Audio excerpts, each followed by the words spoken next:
Pull up a chair, friend. Tonight, we're not traveling through empires or ancient ruins. We're stepping into something closer, but just as revealing: the family dinner table. Only a generation ago, these meals were the heartbeat of home life, a place of comfort, conversation, and sometimes quiet tension. The roast might have been slow cooked, the silverware polished, and the rules of respect firmly in place. But under that warmth, there could also be silence, expectation, and unspoken boundaries. We're going to trace how those meals have shifted, how rituals that once felt unshakable changed almost overnight. Some of what we lost feels bittersweet, but some of what we gained is worth keeping too. If you enjoy these gentle journeys into memory and history, feel free to like and subscribe, but only if it feels right. And let me know in the comments, where are you listening from tonight, and what time is it there? I love seeing our little table stretch quietly across the globe. Well, mercy me, if there is one thing that can take me straight back to childhood, it's the memory of walking into my mama's kitchen late on a Sunday afternoon. I was born in 1955, and back then, Sunday dinners weren't just about food, they were about family. By the early 1960s, America was still a place where most businesses closed their doors on Sundays, especially in small towns like ours. You couldn't run out to the store for a quick frozen pizza or a bag of takeout.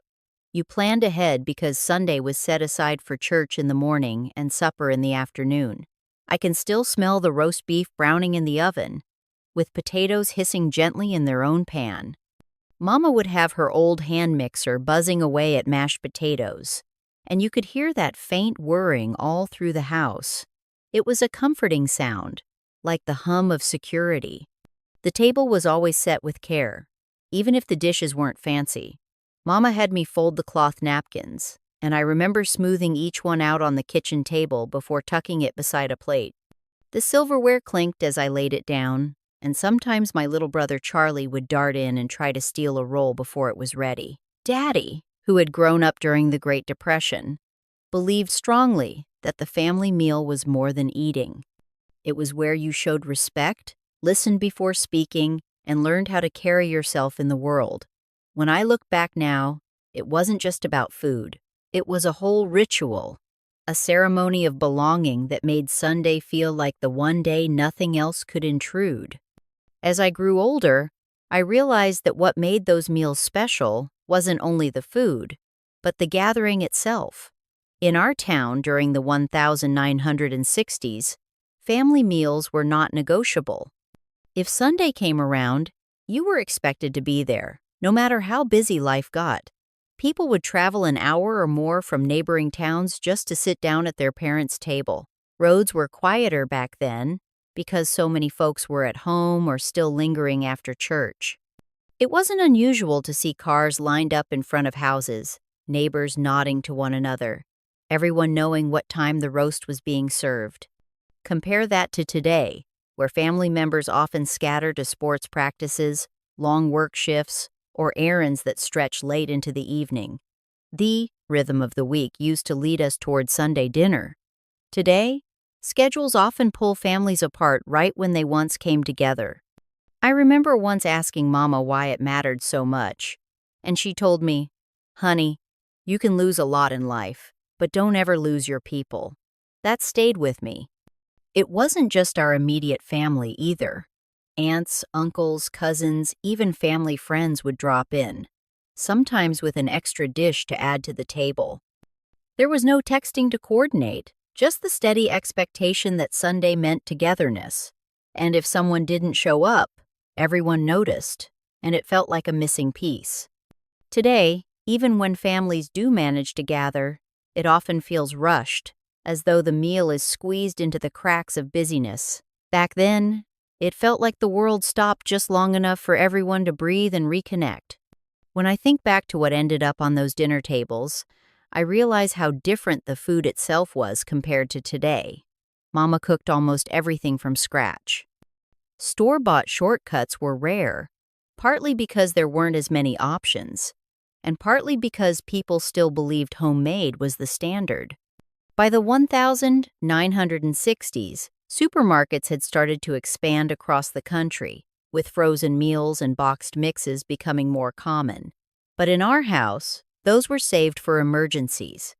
Most families in our town still raised a garden out back, and the vegetables for Sunday dinner came right from the soil we had tended ourselves. Sweet corn, green beans, and tomatoes tasted brighter than anything you'll find in plastic packaging today. The meat was often bought from a local butcher, wrapped in thick paper, not shrink-wrapped in plastic. I can still picture Mama standing at the counter, flour dusting her apron, rolling out pie crust with a wooden pin that had belonged to Grandma Elsie. Desserts weren't an afterthought. They were part of the ritual. A lemon meringue pie or apple crisp would cool on the windowsill, filling the air with sweetness. Compare that to today, when desserts might be a package of cookies pulled from the freezer aisle.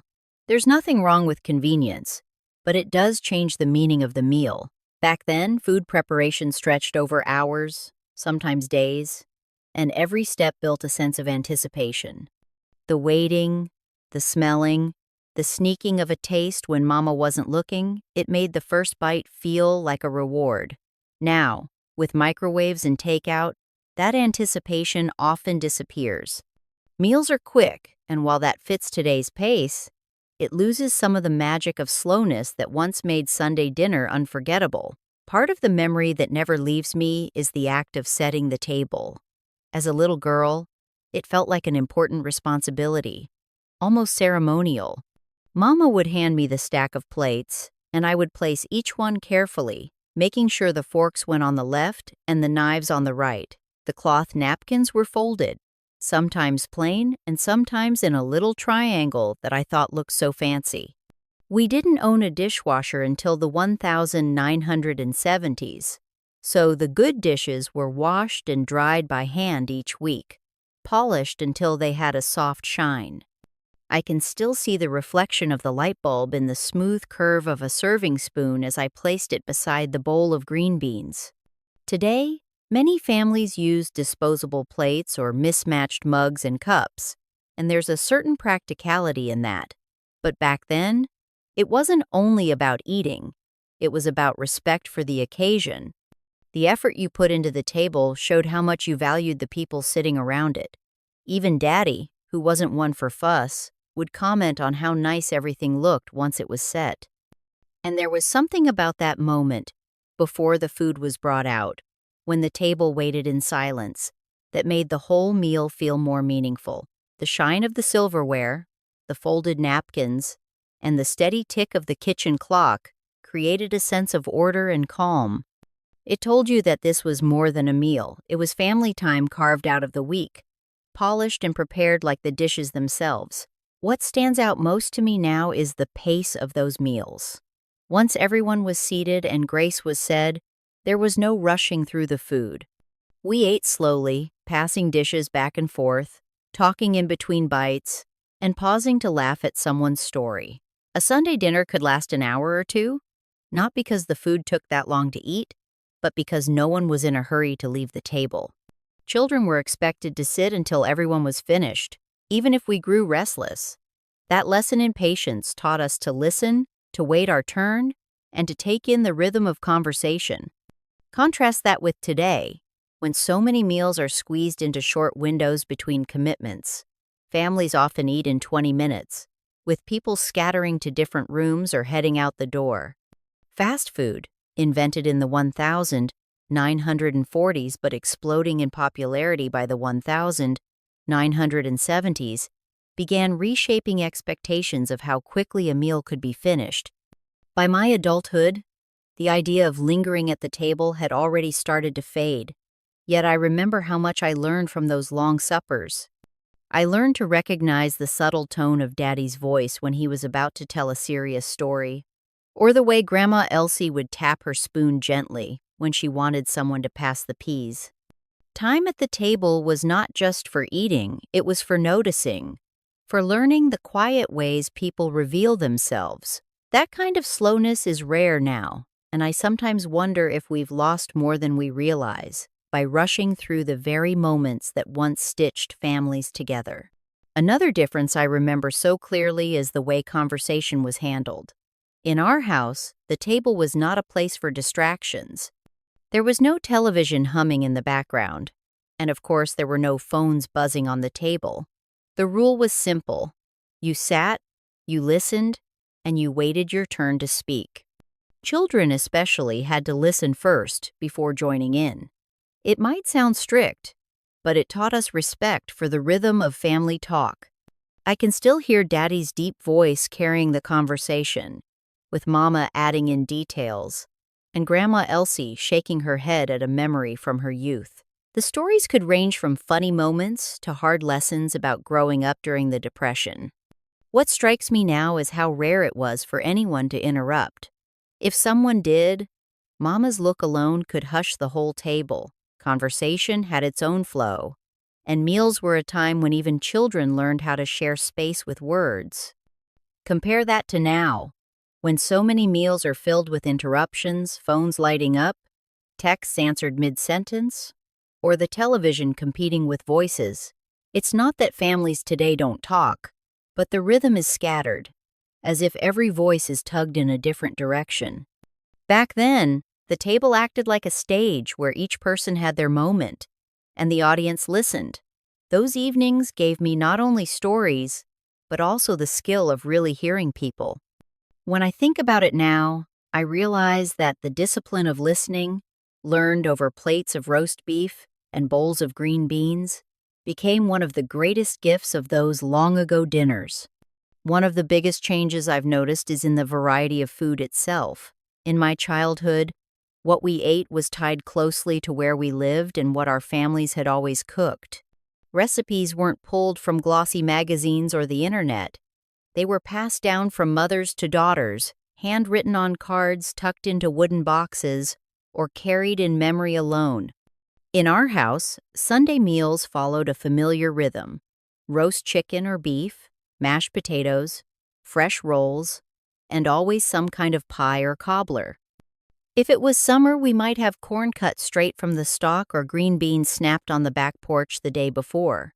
It was food tied to our region, our soil, and our family. That sense of continuity meant that every bite carried a story. By the late 1970s and into the 1980s, as I became an adult, the shelves of supermarkets began filling with options from around the world. Packaged noodles, frozen dinners, boxed mixes, and even early microwave meals started to appear. These foods promised speed and variety, and many households welcomed them as life grew busier. Today, it's common for families to order takeout sushi one night and pizza the next, with flavors pulled from every corner of the globe. There is a certain richness in that, but something has been lost too. The meals of my childhood were narrower in range but deeper in meaning. Every dish was tied to the place we came from and the hands that prepared it. Now, though choices are endless, that sense of rootedness is often missing. Variety has expanded, but the thread of tradition has grown thin, and the table sometimes feels less like a family's story and more like a quick stop between errands. Another thing I remember so vividly is the way the entire house would carry the smell of dinner. Hours before we sat down, the air was already heavy with it.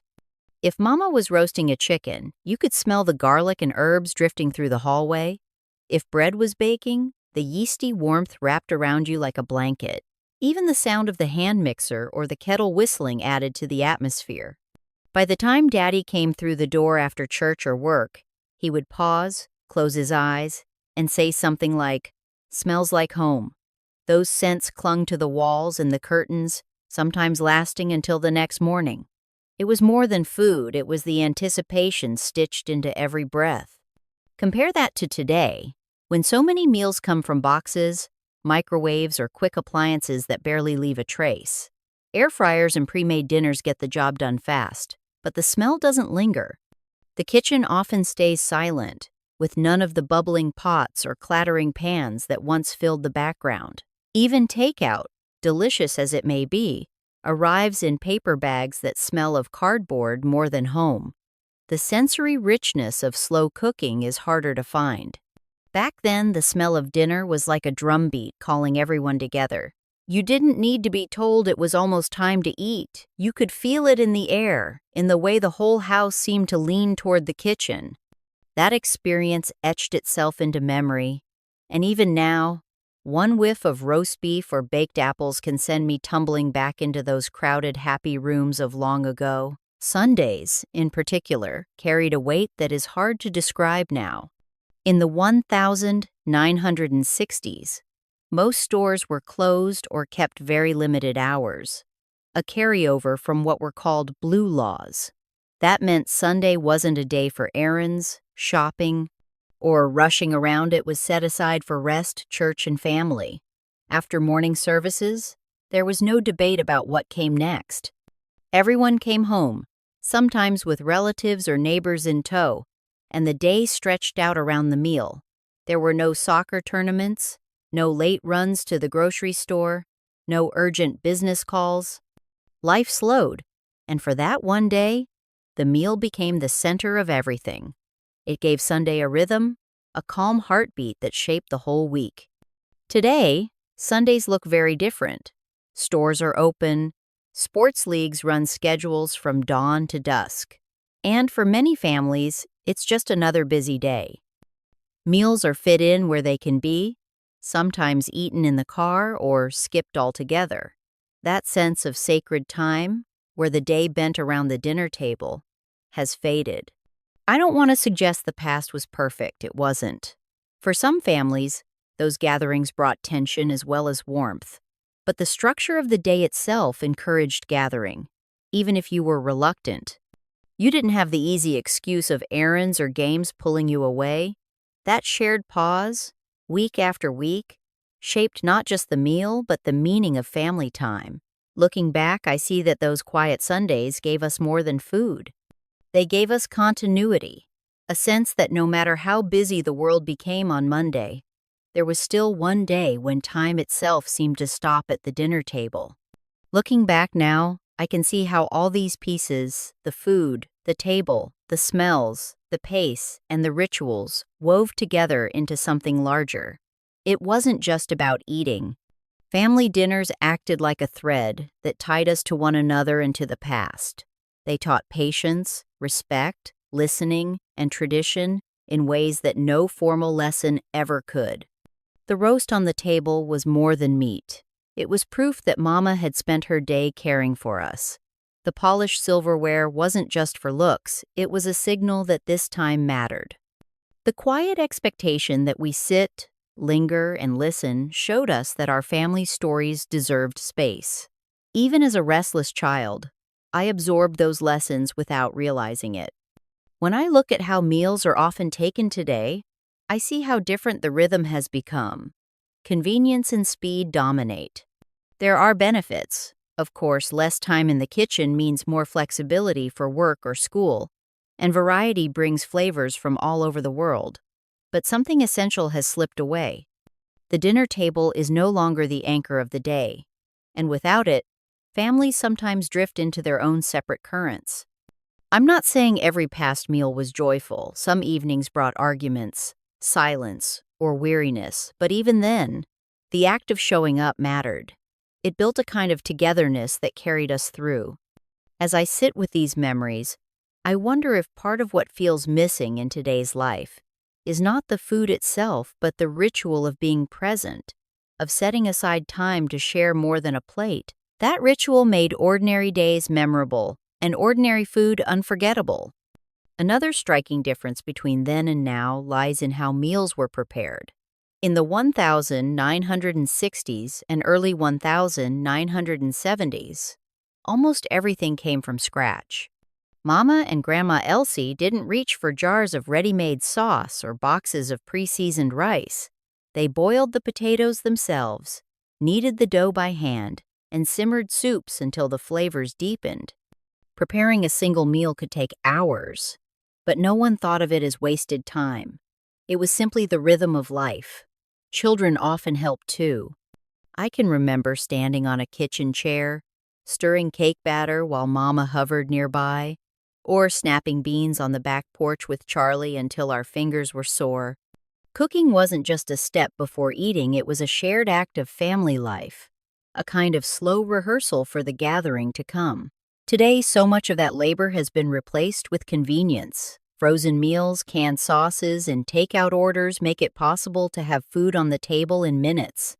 For busy families, that ease is a blessing, no doubt. But the trade-off is that the process of cooking no longer pulls people together in the same way. Children may not learn the old recipes, and the little rituals of chopping, stirring, and tasting together fade into memory. I sometimes think the conversations I had with Mama while she worked at the counter were as valuable as the meal itself. That time in the kitchen created a sense of anticipation and belonging, and it gave me skills I carried into adulthood. Without that slower rhythm, meals can feel more like transactions necessary, but fleeting. The food may still fill the stomach, but the experience of making it together filled the heart in ways that convenience cannot replace. One part of the ritual that stands out so clearly in my memory is the setting of the table. As a child, that was often my responsibility, and it was treated with seriousness. Mama would hand me the stack of cloth napkins, the polished silverware, and the good dishes that weren't used on ordinary days. I remember the soft scrape of the plates as I placed them down carefully, the way the forks and knives had to be arranged just so, and the pride I felt when everything looked ready. Sometimes, Mama would let me put out a small vase of flowers from the garden, even if it was just a handful of daisies. That table wasn't fancy by any modern standard, but to us, it felt like the centerpiece of the home. The preparation was as important as the eating itself, a signal that the moment mattered. Contrast that with today, when disposable plates, mismatched mugs, or even just grabbing food on the couch have become more common. For many households, the table isn't the center of family life anymore. It might be covered in homework, mail, or laptops, while meals are eaten wherever it's most convenient. Of course, there are still families who take time to set a proper table, but the practice is no longer the norm. When I think about it, those small rituals, folding napkins, straightening chairs, lighting a candle, gave dignity to the act of gathering. They reminded us that eating together wasn't just about fuel for the body, but about showing respect for the people beside you. That quiet act of preparation built anticipation and made the meal feel almost sacred. Without it, the moment can pass by unmarked, blending into the blur of an ordinary day. The pace of meals has changed just as much as the food itself. In my childhood home, dinner was never rushed. Once we sat down, we stayed for as long as it took. Plates might be cleared, but conversation lingered. Adults told stories. Children listened and occasionally chimed in, and laughter filled the pauses between bites. Sometimes we'd sit for over an hour, not because anyone was trying to stretch the time, but because the table was a place to be, not just a place to eat. Even after dessert, Daddy would sip his coffee slowly, and Mama would pass around another plate of cookies. There was no thought of rushing to the next thing, because the meal was the main event of the evening. That lingering pace gave room for connection, reflection, and a sense of belonging. By contrast, many meals today are over in minutes. Busy schedules, after-school activities, long commutes, and the constant pull of screens make it hard to linger. People eat quickly, often in 20 minutes or less, before hurrying off to the next obligation. Even when families do manage to sit together, there is often a sense of hurry in the air. The meal becomes one more task to be completed, rather than a pause in the day. I don't mean to suggest that longer meals always guaranteed joy. There were dull evenings and disagreements too, but the slower rhythm gave us space to notice each other. It let children learn how to be part of a conversation, and adults to share pieces of their lives. Without that lingering pace, meals risk becoming fleeting, a blur between one responsibility and the next, instead of the anchor that holds the day steady.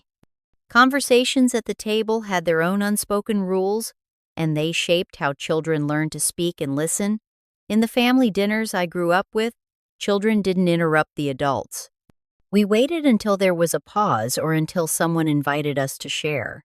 It wasn't always easy, and sometimes we wiggled in our seats with impatience. But those rules taught us patience and respect. Topics ranged from the price of gas to stories about Grandma Elsie's childhood, and now and then a neighbor's name might come up with a bit of gossip attached. We also learned that not every story was meant for children's ears, which gave the meal an air of mystery. What mattered was that we were present, absorbing the rhythm of adult conversation, even when we didn't understand every word.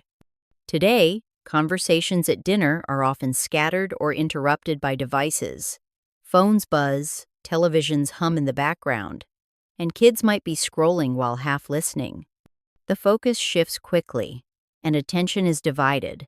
There is less of that slow unfolding of stories, less of the patient listening that once gave the table its richness. Of course, not every past meal was filled with wisdom. There were arguments, awkward silences, and times when no one felt like talking. Still, the expectation that we listen first and speak carefully made the table a kind of training ground for social life. It wasn't about perfection, it was about practice. When I see how easily attention drifts today, I wonder what skills are being lost. The dinner table once acted like a classroom, but the lessons weren't written down. They were lived, word by word, in the simple act of gathering and speaking without distraction. Another difference that feels important is the kind of food itself. In my childhood, meals reflected the family's heritage and the region we lived in.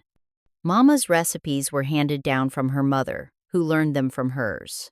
Dishes like chicken and dumplings, pot roast with carrots, and homemade pies carried stories with them.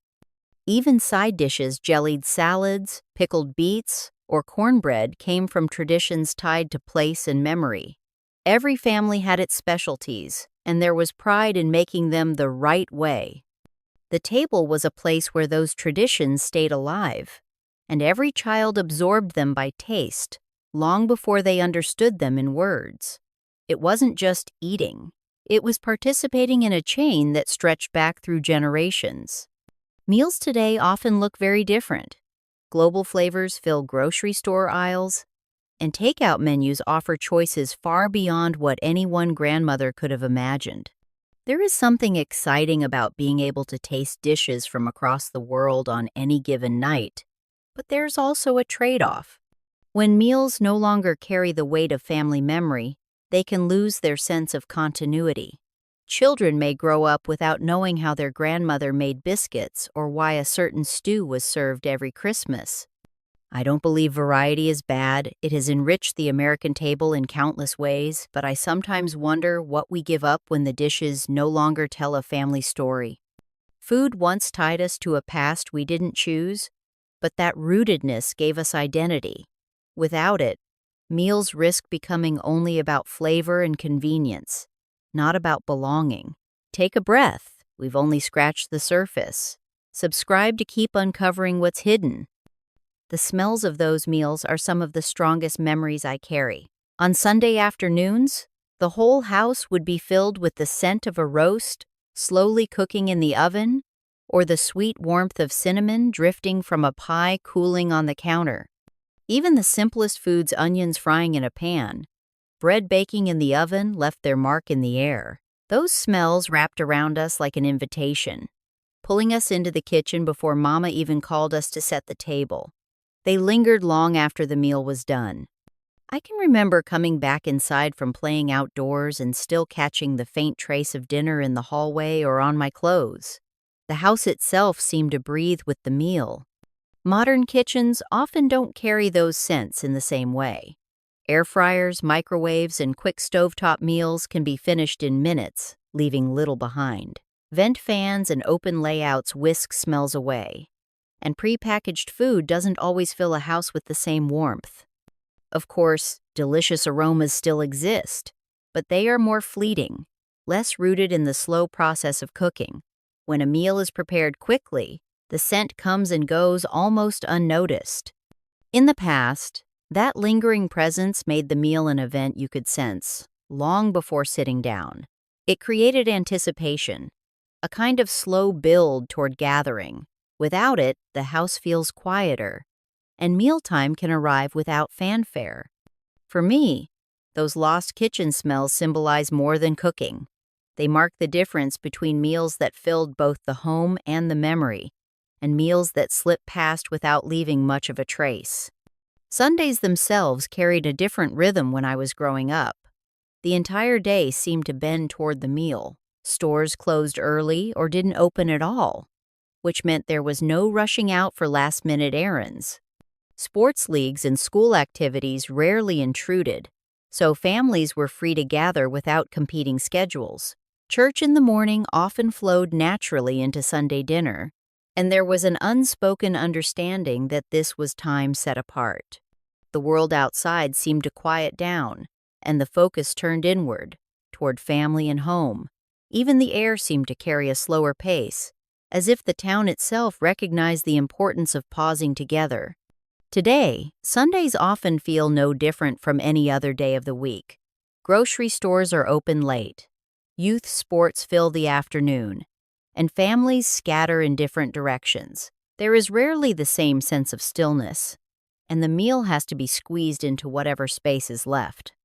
Convenience has its advantages, but something was lost when Sundays stopped being sacred. The meal no longer anchors the day it is fit in, sometimes hurried, sometimes skipped. That shift changes more than just the timing. It alters the meaning. When the entire rhythm of the week pointed to one shared table, the meal felt significant. Now, when every day runs into the next, dinners risk being just another task, not a ritual. I don't mean to suggest that the past was perfect. There were chores and disagreements then too, but Sundays held a weight that is hard to replicate today. That weight gave the meal its sense of occasion, making even ordinary food taste memorable. There is also the matter of time itself. When I was young, clocks moved slower around the dinner table. We did not eat with one eye, on the next appointment, or with the television blaring in the background.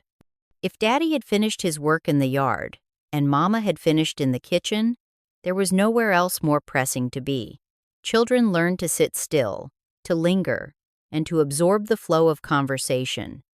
We might complain now and then about wanting to get back outside before dark, but we learned patience. Time stretched, and that stretching gave the meal its depth. The longer we stayed, the more stories came out, the more laughter rolled around the table, and the more settled the evening felt. Now, time seems to be the enemy of the dinner table. Meals are squeezed between commutes, homework, and deadlines. Even on weekends, schedules press in.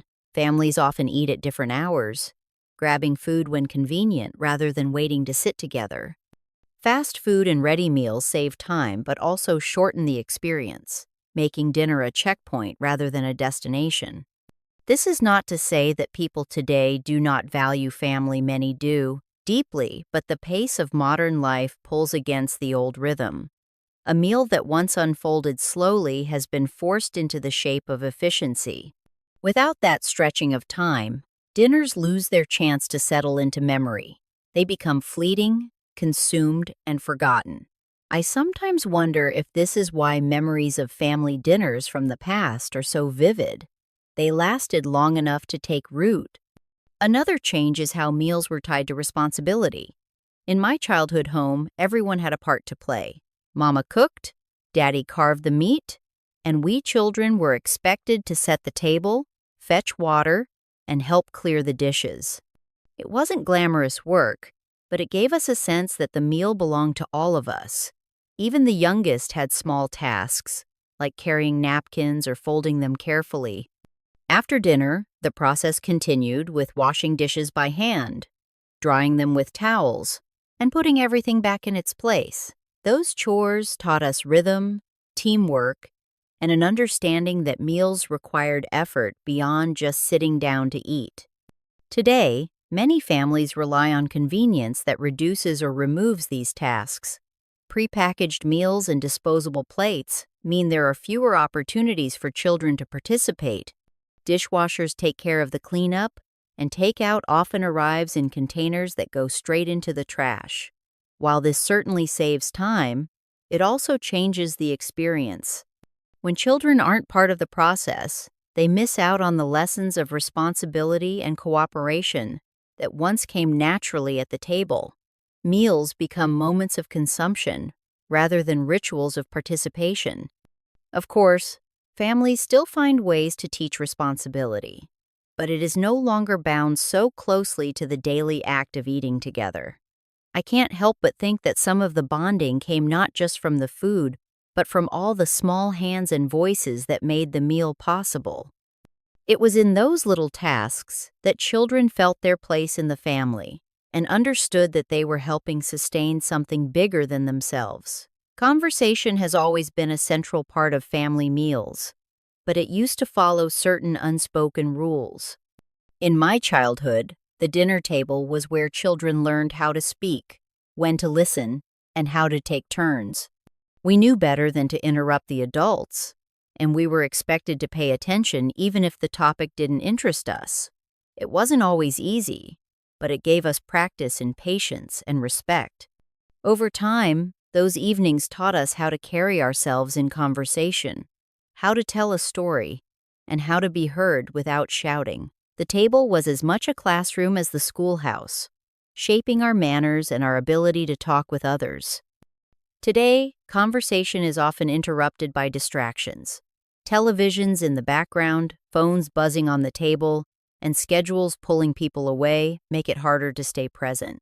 Children may still learn valuable lessons at meals, but the environment has changed. Instead of practicing listening and storytelling, there is a risk of voices being scattered or cut short. The flow of conversation that once lingered over hours can now be reduced to quick exchanges between bites. Some families have made a point of turning off devices during meals, trying to hold on to that sense of shared dialogue, but it no longer comes naturally the way it once did. In the past, the table was the stage where family life played out. Now, it sometimes competes with outside noise. What was once a place of learning and presence has become, in many homes, another setting where distractions creep in, shaping the way families speak to one another in ways that are very different from a generation ago. There was also a sense of hierarchy at the table that carried lessons of its own. In our home, Daddy sat at the head, Mama to his right, and the children filled in the rest.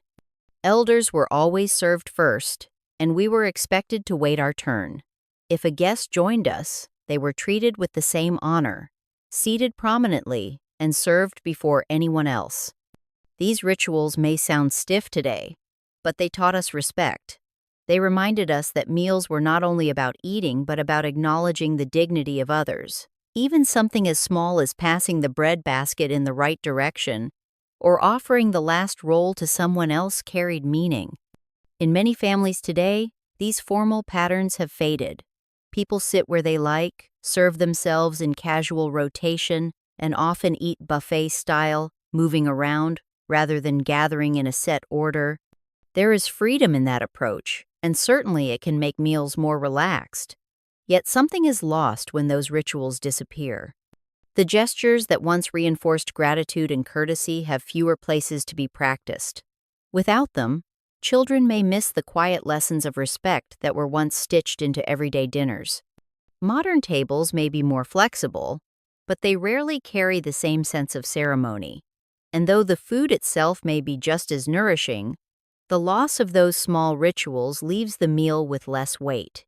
The structure of mealtime taught us how to honor one another, even in the simple act of waiting for a plate to come our way. It is a lesson harder to find when eating feels more like grazing than gathering. One of the most powerful differences between then and now lies in the aromas that filled the house.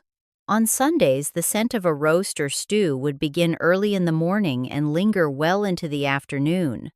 By the time we sat down, the air itself seemed seasoned, carrying layers of onions, herbs, and slow-cooked meat. The smell greeted you at the door, wrapped around your clothes, and settled into memory. Even today, a faint whiff of sage or garlic can carry me back to those afternoons, standing barefoot on cool linoleum floors, while Mama stirred a pot with a wooden spoon worn smooth from years of use. The kitchen was not only where food was made, it was where anticipation built hour by hour, the smell of patience itself rising with the steam. Now, meals are often prepared quickly, and with less lingering presence. An air fryer hums for a short while, or a microwave reheats a dish in minutes. Takeout arrives in paper bags, its fragrance tempting but fleeting. The house no longer holds on to the scent in the same way. There is convenience in this, of course, but the atmosphere changes. The slow unfolding of aroma once gave meals a sense of inevitability, as though the whole house was leaning toward the table. Without it, meals can feel sudden, lacking the build-up that made eating together such a treasured ritual. Smell is one of the strongest ties to memory, and without those long hours of fragrance, today's meals may leave less of an imprint. What lingers now is the sound of timers, beeps, and delivery knocks, not the gentle perfume of herbs carried through an open window. Another shift worth remembering is the role of recipes. In my mother's kitchen, recipes were rarely written down. They lived in memory, passed along through practice, and adjusted by instinct. Mama would say a pinch of this or a handful of that, and somehow, it always tasted just right. These dishes connected us to generations before, carrying with them the flavors of grandparents, aunts, and neighbors who had once cooked the same way. Sunday dinner was never just food. It was a continuation of family history. Each time a dish was prepared, it reaffirmed those bonds. We children learned by watching and helping, not by reading instructions. The act of remembering became part of the meal, and in that remembering, we kept our family's story alive. Today, recipes are more likely to come from the internet, packaged boxes, or restaurant menus than from memory. A family may try something new each week, exploring flavors from around the globe, which brings variety and excitement. Yet, the continuity of family dishes is harder to maintain. Frozen entrees, meal kits, and fast food have made cooking accessible but less personal. The knowledge once passed from hand to hand can now be outsourced, and the old family recipes sometimes fade away. There is nothing wrong with trying new foods, but when every dinner is new, meals lose that deep sense of tradition. Children may grow up remembering flavors from different cuisines, but without the story that accompanies them, the food may not root itself in the same way. A recipe, after all, is not only a set of steps. It is a memory disguised as a dish, a reminder of where we came from and of the hands that once stirred the pot. Portion sizes at family dinners also tell a story about change. When I was young, meals were generous but measured. Plates weren't heaped sky high, and second helpings were often encouraged, but only after everyone had been served. Mama believed in balance, making sure there were vegetables beside the meat and starch, and no one left the table still hungry. Food waste was rare because ingredients were costly, and every scrap mattered. Leftovers were carefully stored, often repurposed into soups or casseroles for the next day. That sense of stewardship gave meals a rhythm, stretching a roast into sandwiches or broth, making food last while keeping it nourishing. We learned to eat with gratitude, knowing how much work had gone into every dish. Now, portion sizes can swing both larger and smaller. At restaurants and takeout counters, servings often overwhelm the plate, leading to waste or overeating. At home, some families rely on prepackaged meals that offer smaller, tightly measured portions designed for convenience.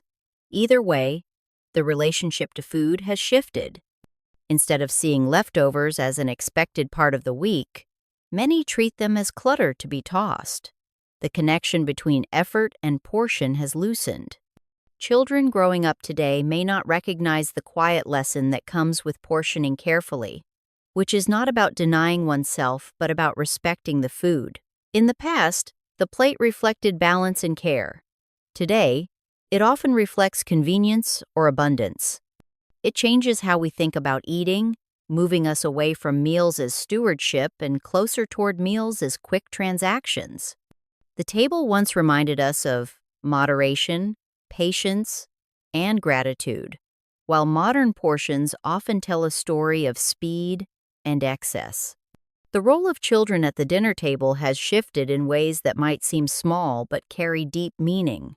In my childhood, children were expected to help set the table before eating. We learned where each fork and knife went, folded napkins, and carried dishes carefully from the kitchen to the dining room. It was not just a chore, but a ritual that made us part of the preparation. Once seated, we were to sit up straight, eat what was served without complaint, and wait our turn to speak. At times it felt strict, but it gave us a sense of belonging and responsibility. We were part of the meal from beginning to end, not just as eaters but as contributors. Those lessons shaped our behavior outside the home, teaching respect for order and patience in shared spaces. Today, children often have less involvement in meals. Many eat at separate times from their parents, sometimes in front of a television or with a tablet at hand. Setting the table may be replaced by grabbing a plate from the cabinet or eating directly from a package. Parents juggle busy schedules, and children's activities leave little time for these rituals. While this gives families more flexibility, it also removes the structure that once taught discipline and participation. Some families still encourage children to help with preparation, but it is no longer as universal as it once was. Without these small duties, children may miss the quiet pride that came from being trusted with a glass dish or learning how to fold a napkin just right. Meals once trained us in life's small courtesies, but those lessons now risk being lost in the rush of modern routines. Let that one sink in. When you're ready for the next mystery, hit subscribe. One change that carries both comfort and loss is the presence of background noise. In my childhood, the dinner table was rarely accompanied by outside distractions. The television was turned off, the radio silenced, and the only sounds were the clink of silverware, the murmur of conversation, and the occasional burst of laughter. Even the pauses had meaning, a chance to listen to the hum of the house or the ticking of the wall clock. These quiet spaces allowed us to hear one another fully, to notice the tone of a voice or the rhythm of a story. It made meals not only about food, but about truly being present. Today, it is far more common for meals to share space with other sounds. Televisions flicker in the background, phones buzz on the table, or someone streams music while eating. None of these things are inherently bad, but they compete with conversation. Instead of silence inviting reflection or attention, background noise often pulls focus away. Families may still talk, but it becomes fragmented, interrupted by notifications or distracted glances. The table no longer feels like a protected space from the outside world. In losing that boundary, meals risk becoming another moment, layered with noise rather than a retreat from it.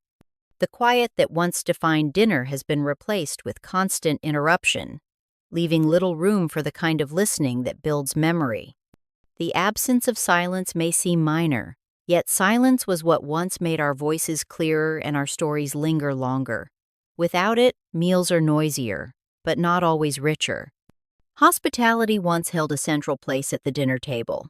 In many households, it was expected that an extra plate could be set if a neighbor or friend stopped by around mealtime. I remember my mother saying there was always enough to go around, even if it meant stretching the mashed potatoes a little thinner or slicing the roast into smaller pieces. Guests were welcomed without fuss, seated among us as though they had always belonged there. This spirit of inclusion made meals feel open and generous, turning ordinary Sundays into occasions where community could flourish. Sharing food was not simply about nourishment. It was about offering warmth, kindness, and belonging. In today's world, hospitality at the dinner table looks different. With busier schedules and meals often planned around convenience, unexpected guests are less common. Restaurants or coffee shops may now serve as the spaces where people extend invitations rather than the family dining room. While modern hospitality still exists, it often takes on a more formal or scheduled shape. Fewer families keep the tradition of setting out an extra plate without warning, and with portioned meals or takeout containers, the idea of stretching food is less natural. Though this shift reflects the pace of modern life, it also means some of the spontaneity has faded. Meals have become more private, often limited to immediate family. What was once a ritual of generosity can now feel like a carefully managed task. Yet the memory of those open invitations lingers, a reminder that hospitality at the table was once an everyday practice, not a rare gesture. The very space where meals take place has also evolved. In my childhood home, the dining table held pride of place. It was usually the largest piece of furniture in the house, often polished wood, and sometimes covered with a lace cloth or protective pads. Meals were served there every evening, not just on Sundays, and the table was cleared and reset with care. That table was more than furniture. It was a stage where daily life unfolded. Homework might be done there in the afternoon, but by dinner it was restored to its purpose. Everyone knew that when the family sat down together, it was time to pause the outside world and return to one another. Today, fewer homes maintain a formal dining table as the center of mealtime. Open-plan kitchens and casual eating spaces mean many families gather at kitchen counters, islands, or even on the couch in front of the television. The shift reflects changing architecture and faster routines, but it also changes the atmosphere of the meal. Without a dedicated table, the ritual of gathering feels less anchored. Eating in different places blurs the line between meals and all the other activities of the day. While casual spaces can feel relaxed, they can also make meals seem less intentional. Families might enjoy the ease of a barstool meal, yet the sense of formality that once marked dinner as special is harder to replicate.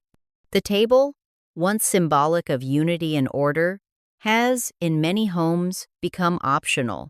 Its absence shows how meals themselves have moved from ritual to convenience, from a destination to just another stop in a busy day. The meaning of leftovers has shifted dramatically over a single generation. When I was a child, leftovers were never viewed as a burden. In fact, they were expected and appreciated. A roast on Sunday was carefully planned so that the remaining meat could become sandwiches on Monday and soup by Wednesday. Mama would stretch every ingredient, and we learned to see yesterday's dinner as the start of tomorrow's meal.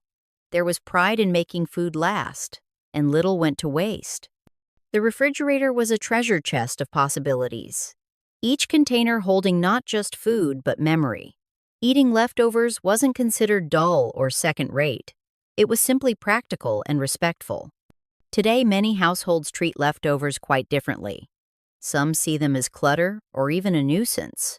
Prepackaged meals and takeout often come in exact portions that don't translate well into new dishes, and with food more readily available, there is less incentive to stretch it out. Some leftovers are tossed before they're even given a chance to be enjoyed. While this change reflects abundance and convenience, it also signals a shift away from thrift and creativity in the kitchen. The art of transforming a meal into something fresh has faded in many families, replaced by the ease of buying something new. The attitude toward leftovers mirrors a broader cultural change moving from stewardship to disposability. What once represented ingenuity and care now too often represents something to discard. Yet, in those small containers of saved food, an older generation might still see lessons of gratitude, resourcefulness, and memory, lessons that risk disappearing when leftovers are overlooked. The role of ritual prayers and blessings at the dinner table has also undergone a transformation. In my youth, it was almost unthinkable to begin a family meal without pausing for a moment of thanks. Sometimes it was a formal prayer spoken by my father, other times a simple grace recited by all of us together. Even when guests joined us, they knew to fold their hands and bow their heads for a brief moment before eating. These rituals were not only religious but cultural markers of respect, gratitude, and unity. They created a rhythm that signaled the start of the meal, setting a tone of reverence that lingered as we ate. In many homes today, this tradition has softened or disappeared. Some families still say grace, but often only during holidays or special occasions. Others may replace prayer with a brief toast, or perhaps nothing at all before diving in. The shift reflects changes in religious practice, but also the pace of modern life. Meals may begin in a rush, with family members grabbing food as they arrive rather than waiting for everyone to gather. The absence of ritual does not make a meal less nourishing, but it does alter the atmosphere. Without that pause, the act of eating can feel more hurried and less mindful. What was once a moment to acknowledge gratitude has, in many homes, become another example of efficiency replacing tradition. While the practice still survives in some families, it no longer carries the universality it once did, showing how even the smallest rituals can slip quietly away with time. The way families approach table manners has shifted more than people might realize. In my childhood, there was an unspoken but firm code that governed how you behaved at the dinner table. Sit up straight, keep your elbows off the table, wait until everyone was served before eating, and never interrupt when an adult was speaking. Forks and knives were used properly, napkins were kept on laps, and finishing your plate was seen as both respect for the cook and gratitude for the meal. These rules were not enforced harshly in every home, but they were woven into the fabric of family life. Learning table manners was as much a part of dinner as the food itself. Today, these expectations have softened in many households. Families still teach courtesy, but the strictness of the old rules has loosened. It is not unusual now to see people leaning back with a plate balanced on their lap, eating quickly before heading back to other activities. Children are often allowed to get up early, sometimes wandering away with unfinished food, while phones and screens invite distraction at the table. Napkins might be paper instead of cloth, and conversation flows with fewer boundaries. This reflects a broader cultural shift toward informality and comfort, but it also means some of the discipline and structure once tied to mealtime has faded. While modern families may value openness and relaxation, there is something to be said for the way those small manners once taught patience, respect, and awareness of others.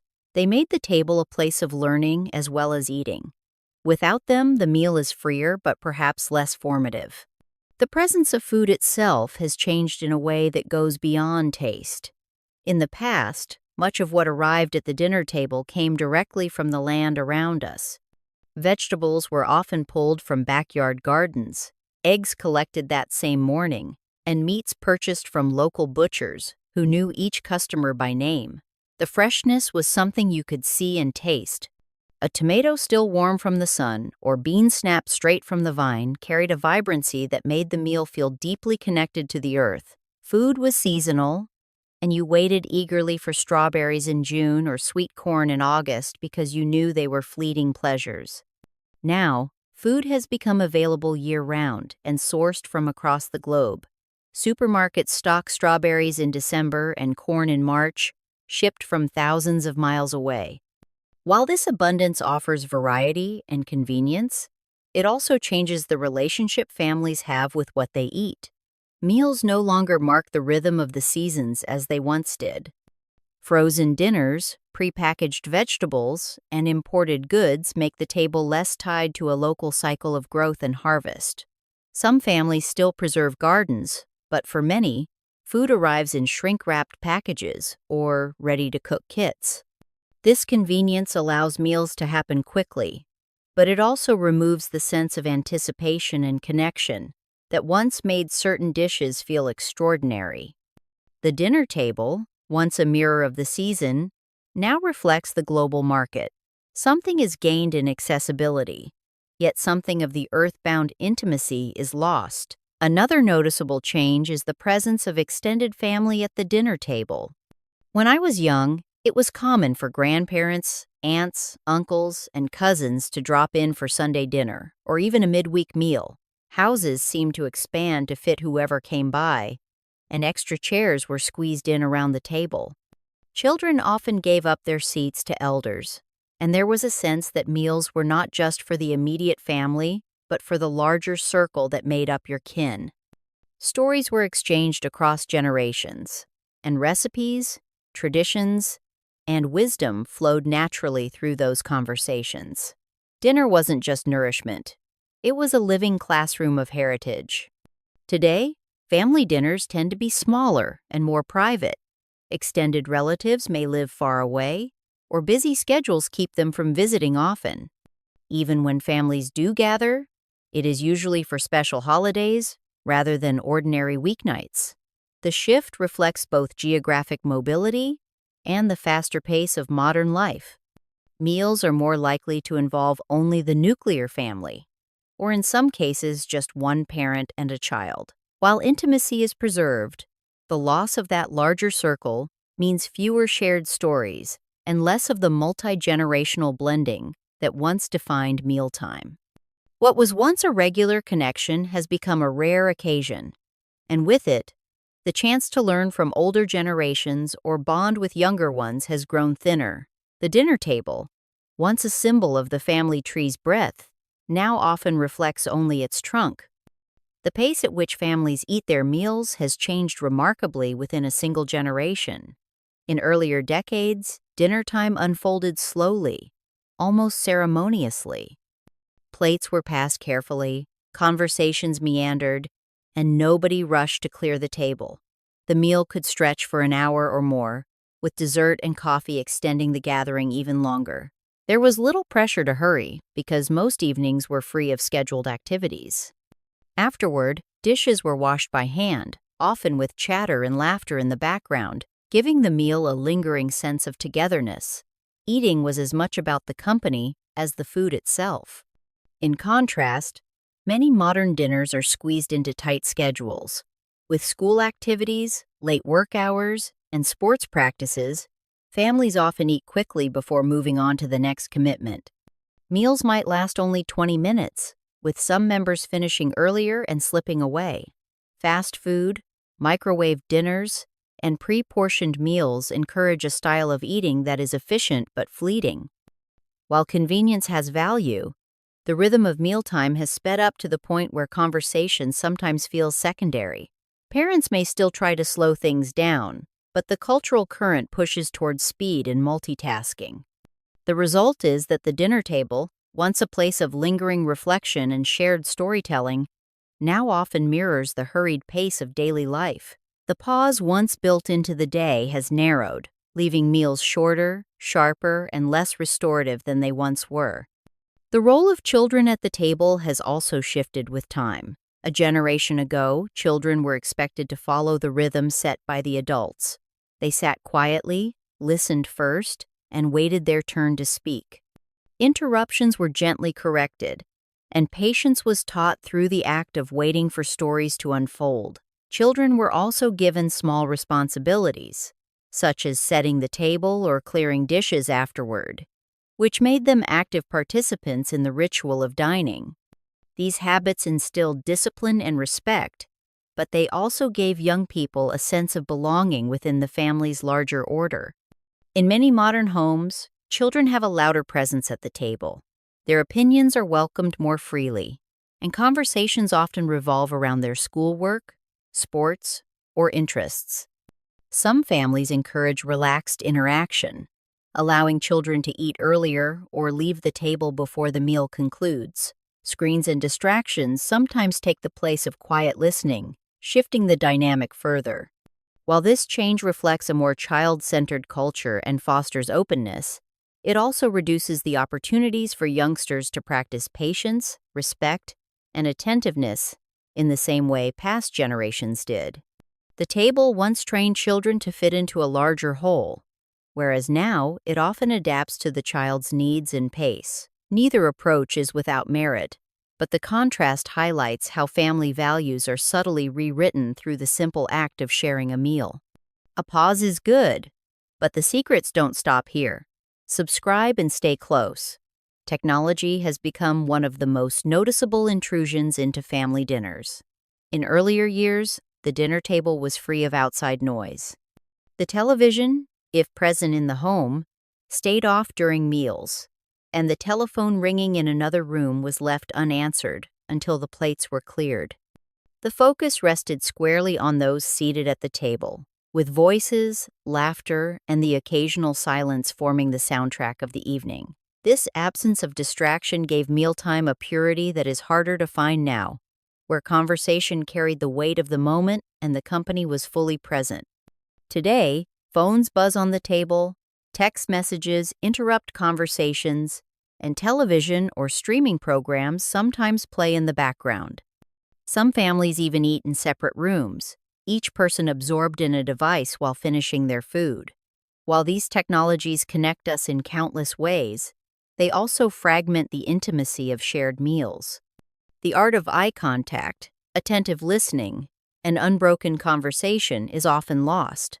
Efforts are made in some households to reestablish no phone at the table rules, but the cultural pull of constant connectivity is strong. What was once a protected ritual has become vulnerable to interruptions that splinter attention and shorten the sense of gathering. The dinner table, which used to act as a refuge from the world outside, now competes with that world intruding in real time. The result is a meal where presence is divided, and the richness of shared attention is harder to preserve. The types of food served at family dinners also reveal a dramatic shift between generations. In the past, meals often revolved around a rotation of recipes that were passed down through families or tied to regional traditions. A roast chicken, a pot of stew, or a plate of homemade dumplings might appear regularly, carrying the flavor of heritage and memory. Ingredients were simple but fresh, and the dishes were prepared with patience. Each family had its own versions of classics, and those recipes acted as a thread connecting generations. The flavors told a story of place, season, and ancestry, giving mealtime a sense of rooted identity. Modern dinners, however, reflect the global market and the rapid spread of culinary trends. A household may enjoy pizza one night, sushi the next, and tacos the night after, all without leaving the neighborhood grocery store. Convenience foods and meal kits make it easy to sample variety, but this abundance can dilute the continuity of tradition. The dishes that once defined a family's table may fade when novelty takes center stage. At the same time, the ability to access and enjoy cuisines from around the world expands horizons and brings cultural exchange into daily life. This openness enriches meals but also shifts their meaning. What was once a ritual of preserving and passing on family recipes has in many homes become an exploration of diversity and speed. Both approaches nourish, but the balance of continuity and change has swung sharply within a single generation. Another subtle but powerful change lies in how meals are prepared and by whom. A generation ago, the responsibility of cooking often rested with one person, usually the mother, though grandmothers and older daughters frequently helped. The kitchen became their domain, and hours were spent peeling, chopping, stirring, and tasting. Recipes were learned by watching hands at work, and instructions were measured in pinches and dashes rather than precise tablespoons. Cooking was seen as both duty and craft, and it gave the meal a sense of weight and ceremony that was understood by everyone at the table. Today, cooking is more fragmented. In some homes, it is shared equally between partners, reflecting shifts in gender roles and work schedules. In others, it is outsourced entirely to restaurants, takeout, or prepared meals from the grocery store. Shortcuts such as frozen vegetables, instant sauces, or microwave-ready dishes have replaced the slow processes that once filled the afternoon. While these options provide relief in a busy world, they also strip away the communal act of cooking that often bonded family members before the meal even began. The kitchen, once a classroom where children learned by watching and assisting, is now sometimes bypassed altogether. The meaning of preparation has been replaced by efficiency, and the act of creating food from raw ingredients has become less common. In the span of one generation, the question of who cooks has gone from an expected answer to one with countless variations, reflecting both liberation and loss. The structure of the table itself has shifted over time. In earlier decades, Families gathered around a central dining table, often polished wood that carried marks of age and memory. The table was set with care, using cloth napkins, serving bowls, and matching plates reserved for family meals. It acted as the stage for the ritual of dining, where everyone had a place and hierarchy was subtly reinforced by seating arrangements. The head of the table was more than a spot. It symbolized authority and continuity. Even if the meal was simple, the act of sitting together at one table gave it dignity and order. Today, the idea of a formal dining table has in many homes given way to casual arrangements. Families might eat around a kitchen island, on the couch, or even separately in different rooms. Disposable plates, paper napkins, and plastic cups are common, reflecting a shift toward convenience. While there is comfort in this informality, the symbolic weight of the table has lessened. Meals are often less about ceremony and more about practicality, which shortens the moment of gathering. The sense that the table was a fixed anchor of family life has been replaced by a more fluid, flexible approach. In this change lies both freedom and loss. The convenience allows meals to happen despite busy schedules, but it also diminishes the consistency that once gave dinner its gravitas. The table as a physical and symbolic centerpiece has faded into a softer, less defined role. The length of time spent at the table once carried its own meaning. A generation ago, dinners stretched into long evenings where food was only part of the experience. After the last bite, families lingered, sipping coffee or tea, and sharing stories that meandered without hurry. Laughter, arguments, and quiet moments all unfolded naturally in the rhythm of conversation. Children learned patience as they sat and listened to adults talk, and sometimes they were invited to add their own small contributions. These drawn-out meals created a sense that time itself slowed down, with the dinner table acting as a pause in the rush of daily life. Today, meals are often quick affairs. Many households finish eating in 20 minutes, with each person rushing off to homework, television, chores, or screens. Restaurants and fast food culture have reinforced this speed, teaching us that efficiency is more valuable than leisure. Families may not have the luxury of lingering, as schedules are packed with activities and work often bleeds into the evening hours. While shorter meals allow for flexibility, they also strip away the extended conversations and unhurried connections that once defined family dining. What was once a shared space for both nourishment and storytelling has become compressed, leaving less room for those intangible bonds to form. The pace of dinner now mirrors the pace of modern life, faster, fragmented, and often leaving little behind once the plates are cleared. The rules of conversation at the table once reflected the values of an earlier generation. Children were often expected to sit quietly, listen first, and only speak when spoken to. Elders guided the rhythm of discussion, and topics were carefully chosen to avoid upsetting the mood. There was an emphasis on manners, such as not interrupting, waiting your turn, and keeping subjects polite. While this sometimes limited expression, it also reinforced respect and order, teaching children how to participate in social settings. For many families, the dinner table doubled as a classroom in etiquette, shaping how young people interacted beyond the home. In contrast, today's dinners are often more casual and democratic. Children may speak freely, sometimes even leading conversations, and the boundary between adult and child voices is less rigid. Discussions can jump between school updates, global events, and entertainment in a way that feels spontaneous and fast-moving.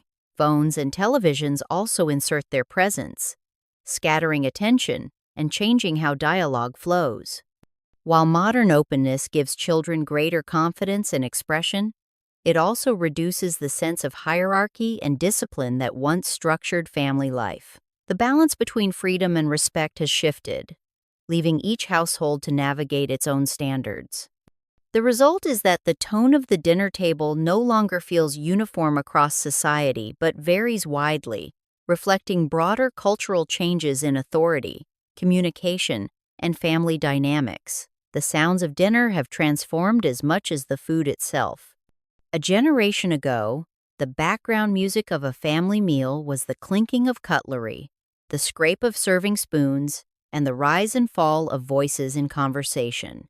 Radios or televisions were turned off during meals, since the focus remained on those at the table.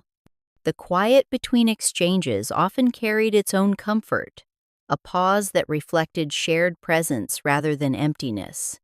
These sounds were woven into memory, and many who grew up in that time can still recall the hum of a hand mixer in the kitchen, or the muffled laughter of relatives echoing through the house. In today's homes, the soundtrack is often quite different. Televisions hum in the background, phones vibrate or buzz, and streaming music plays while people scroll silently through screens. The once distinct sounds of a family gathered around the table are now blurred with digital interruptions. Even in restaurants, the shift is noticeable, as diners split their attention between food, conversation, and devices. While modern sounds reflect a connected world, they also disrupt the intimate auditory landscape of the past. The table no longer feels insulated from the wider world, and the noise of outside life often seeps into the moment of gathering. This change may seem small, but it shapes how meals are remembered. The sounds of one generation's dinners carry memory and intimacy, while today's sounds often scatter focus and reduce the sense of being fully present together. The aromas of family dinners also tell a story of change. In earlier decades, the scent of a meal would build slowly throughout the day. A roast might simmer in the oven for hours, filling the entire house with warmth. Bread rising on the counter gave off a yeasty sweetness, and vegetables sautéing in butter added a sharp, earthy note. These smells weren't just tied to hunger, they were tied to anticipation. Walking in from school or church, the first thing you noticed was the aroma drifting from the kitchen, a signal that something worth waiting for was being prepared. Those deep, lingering smells became part of the identity of home itself. Today, the aromas are often shorter-lived. Quick meals cooked in air fryers or microwaves release little scent compared to a day-long simmer.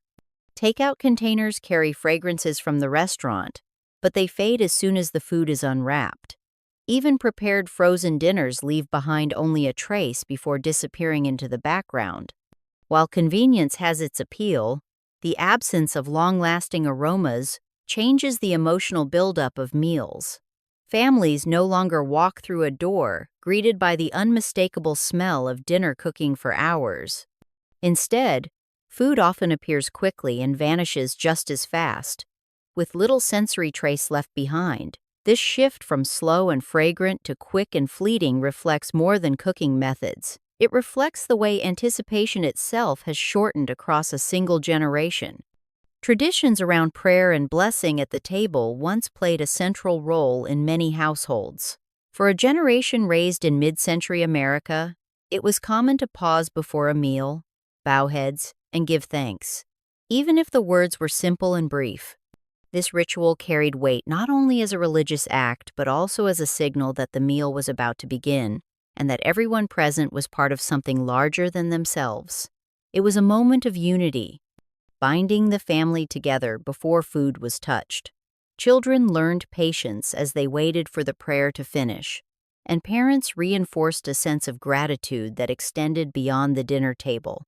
In today's homes, such practices are less consistent.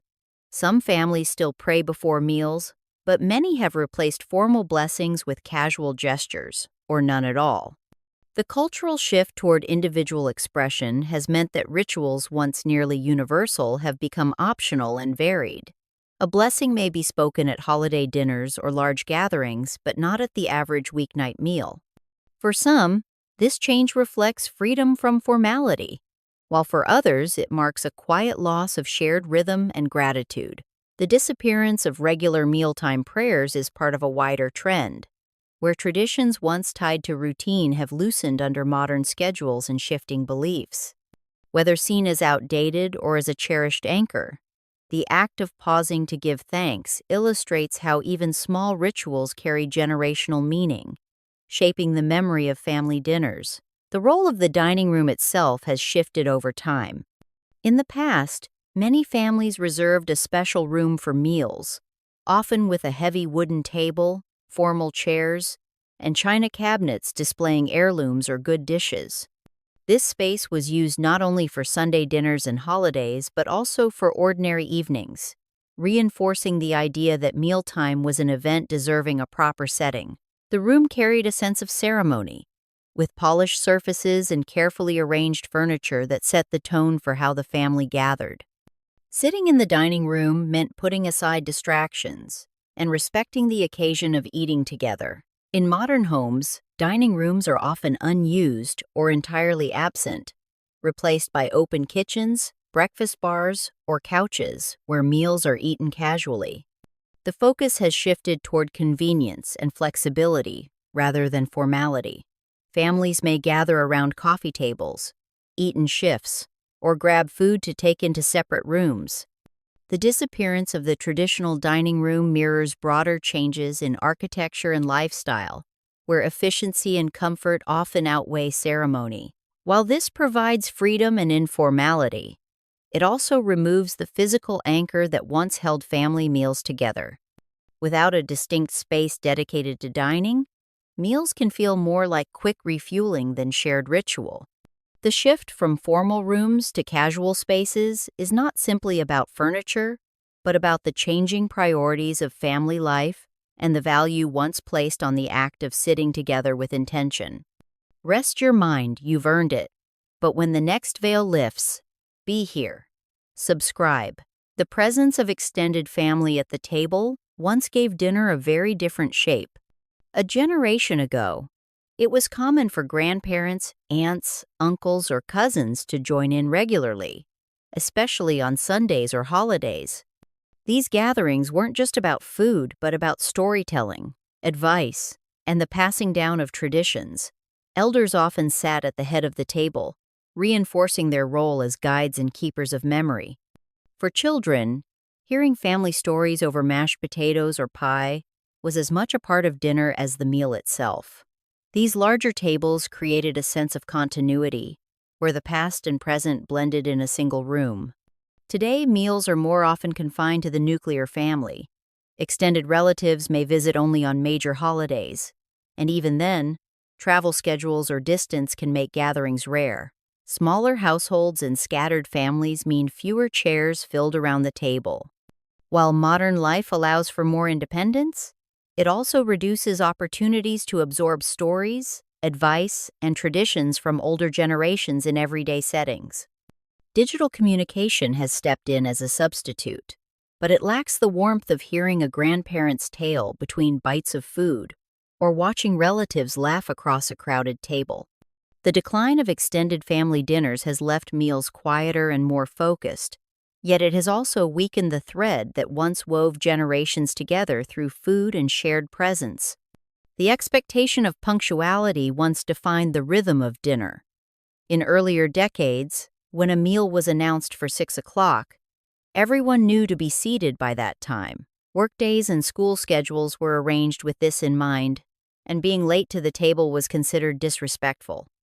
Dinner was not just about eating, but about showing consideration for the cook and the family as a whole. The ringing of a dinner bell or the simple call from the kitchen carried authority, and children learned quickly that ignoring it meant missing out or facing stern looks. This punctuality reinforced the idea that mealtime was a collective event, not a matter of individual convenience. Today, the strictness of timing has loosened. With longer work hours, after-school activities, and busy calendars, meals often occur in shifts. One person may eat early before heading to practice, while another reheats a plate later in the evening. Microwave ovens and takeout have made staggered dining easier, allowing each family member to fit food around their schedule. While this flexibility has practical benefits, it reduces the sense of shared ritual. The discipline of gathering at a fixed hour once reinforced unity, while today's fluid schedules often scatter family members into separate moments. The change reflects broader social patterns, where individual needs and time pressures outweigh collective rhythms. This evolution has reshaped dinner from a firmly timed event into something more adaptable, but perhaps less binding. The art of conversation at the table once followed an unspoken order. Children learned to wait their turn, to listen to the adults first, and to offer polite answers when asked about their day. Adults, in turn, guided discussions toward news, family matters, or shared memories. These mealtime exchanges were not always grand or profound, but they reinforced respect, patience, and attentiveness. In many homes, the dinner table was where lessons in civility and communication were quietly taught, and the rhythm of conversation was as important as the passing of dishes. It was here that children absorbed vocabulary, manners, and even a sense of humor from those around them. Modern dinners often sound very different. With television or smartphones present, conversation can be interrupted or overshadowed entirely. Even when families talk, the exchanges may be more fragmented, with multiple voices competing or attention divided by incoming messages.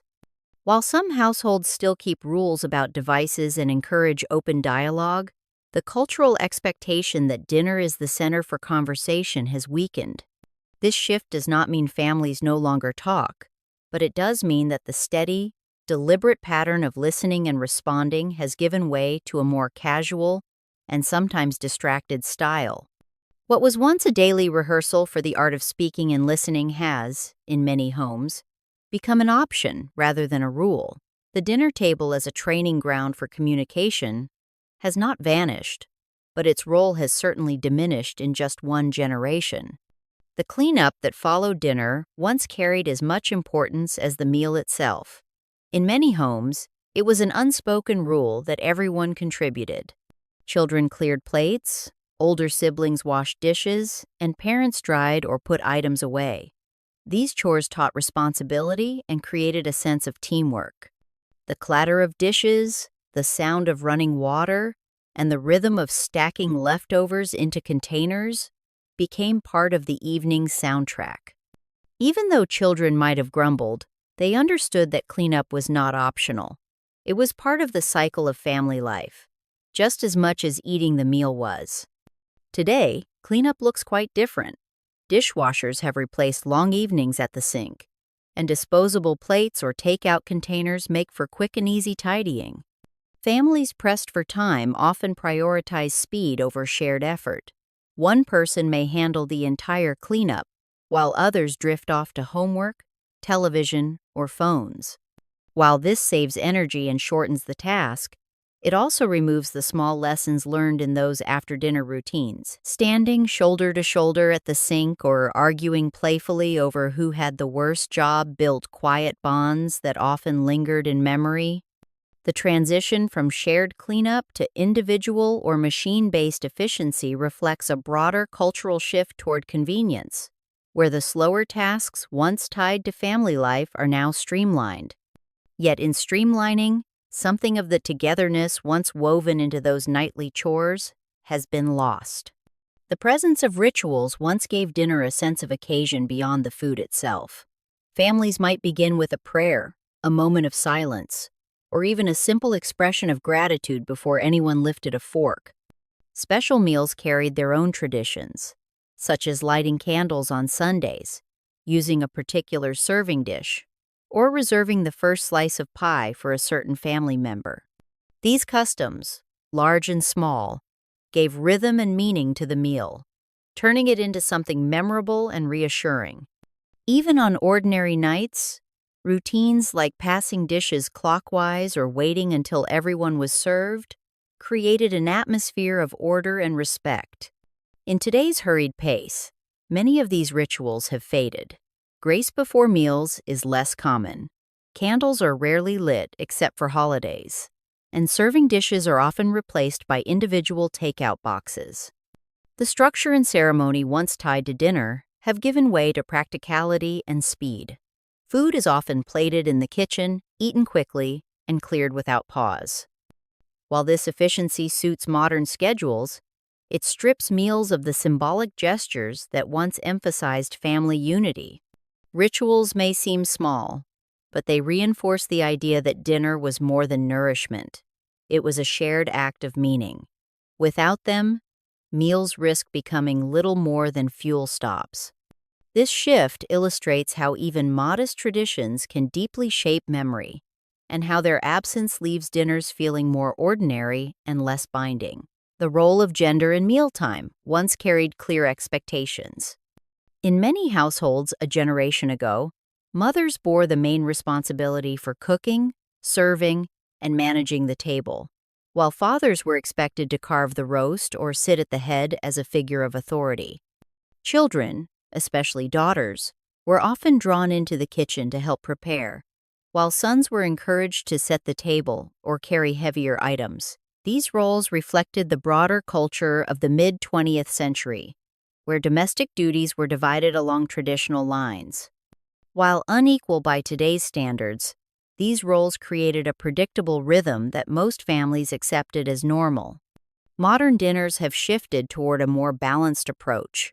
Men are as likely to cook as women, children of both genders share chores, and families sometimes prepare meals together as a casual group effort. Takeout or ready-made meals also reduce the need for one person to carry the full burden. While traditional roles offered structure, they also reinforced rigid expectations that limited choice. Today's more fluid division allows families to share tasks more freely, though it also means that the rituals of who did what have largely disappeared. The carving knife, once reserved for fathers, and the apron tied around mothers' waists are now more symbolic than real. This change reflects not just evolving meals, but broader transformations in family life, gender equality, and household responsibility. The pace of the meal once moved slowly, almost deliberately, as if time itself bent to the rhythm of the table. Families lingered after the main course, sipping coffee or tea while conversations stretched into the evening. Dessert was not rushed but presented as a final act, often with stories or laughter rising alongside it. The slowing down of the day during dinner created a pause from the outside world. For children, this lingering might have been a test of patience, but it also taught them how to be part of adult conversation and how to sit with others without hurrying away. The unhurried pace gave dinner its sense of importance, reminding everyone that this was not a task but an experience. Today, meals are often eaten in a fraction of the time. Pressured by busy evenings, many families finish eating in 20 minutes or less before scattering to different activities. Dessert may be skipped or eaten in front of a television rather than as part of the shared table. While this efficiency saves time, it diminishes the sense of connection that comes from lingering. A meal consumed quickly fulfills hunger but rarely nourishes relationships. The contrast between the slow, almost ceremonial meals of the past and the fast, functional style of today highlights how much has shifted in the span of just one generation. The idea of the dinner table as a stage for memory was once deeply ingrained. Families pass stories down through repeated tellings, often at meals, where younger generations absorb the history of their parents and grandparents. Tales of how relatives met, struggles they overcame, or funny mishaps from childhood all resurfaced at the table. Over time, these stories stitched together a kind of living archive that no book could replace. For children, hearing them over and over ensured that family history was never far from mind. The dinner table was not just about food, but about keeping stories alive, woven into the clinking of glasses and the passing of bread. In today's world, those stories are still told, but often in more fragmented ways. Instead of repeated rituals around the table, they might appear during a car ride, a text message, or a brief conversation in between other commitments. The shift from shared meals to scattered schedules means fewer opportunities for storytelling in that collective setting. While technology allows people to record and share memories in different ways, it lacks the intimacy of a tale spoken directly over a meal. Without that setting, the family dinner has lost some of its role as the keeper of tradition. In just a generation, the stories once anchored by mealtime have found new homes, but they no longer carry the same cadence or ritual that once made them central to family identity. The sense of privacy around dinner once set it apart from the rest of the day. Meals were largely shielded from the noise of the outside world. Phones hung on walls in the kitchen, but few dared to answer them during dinner, and television sets were often switched off or ignored until after the table was cleared. That quiet boundary gave meals a sacred quality, a buffer where the family's voices were the main soundtrack. Even children understood that dinner time meant stepping away from distractions and giving attention to one another. In many ways, this separation created an island of calm in a busy world. Now the boundary is far more porous. Phones buzz on tables, text messages interrupt conversations, and televisions glow in the background. Even when families gather, the pull of outside connections intrudes, slicing into the intimacy of the meal. Some families still work to enforce rules such as no devices at the table, but these efforts can feel more like exceptions than norms. The once sacred circle of privacy around dinner has weakened, leaving meals more exposed to interruptions. The change is not only about technology, but about shifting values, where constant connection is seen as essential. In one generation, the quiet pocket of family time that dinners once protected has been transformed into just another moment competing with the wider world's noise. As family dinners evolve, what has been lost is felt most in their absence. A generation ago, the meal was not just about eating, but about creating a rhythm that tied people together in body and spirit.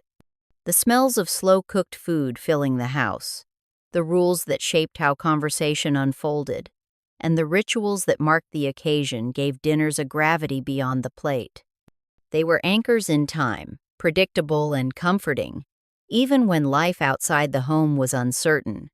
That sense of security and belonging is what many recall most vividly, more than the specific dishes or details. In the present, meals still occur, but they often lack that sense of permanence. Convenience, technology, and busyness have reshaped dinner into something quicker, looser, and less defined. Families may still connect, but in shorter bursts, scattered across schedules, with less ritual to hold the moments in place. What was once sacred has become ordinary, and the absence of formality leaves some wondering why dinners no longer feel as memorable.